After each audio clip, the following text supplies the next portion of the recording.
তো দিনটা ছিল 6ই এপ্রিল।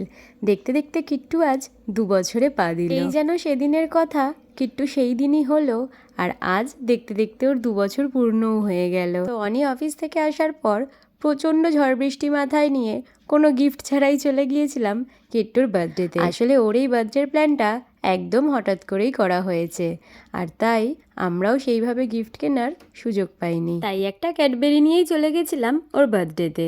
এদিকে সায়ন, মিষ্টি, দিদা, মা সবাই এসেছিল, তবে ছদ্দি আর বাবা বৃষ্টির কারণে আসতে পারেনি। কিট্টু কিন্তু ক্যাডবেরি পেয়ে খুব খুশি, আমার কোলে বসে মনের আনন্দে ওর পছন্দের ক্যাডবেরি খাচ্ছে। আর এদিকে ওর মিঠি দিদি ওকে খাইয়ে দিল একটু কেক।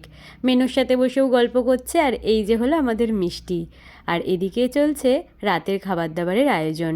মেনুতে ছিল স্যালাড, ফ্রাইড রাইস আর চিকেন কষা। তবে আজকে সার্ভ করবে অনি আর সায়ন দুজন মিলেই। খেতে বসে তো আর এক কাণ্ড, চলে গেছিল কারেন্ট। তবুও কোনো রকমে সব কিছু সামলে উঠে আমরা খেয়ে দিয়ে চলে আসলাম বাড়িতে। সো আজকের মতন টাটা।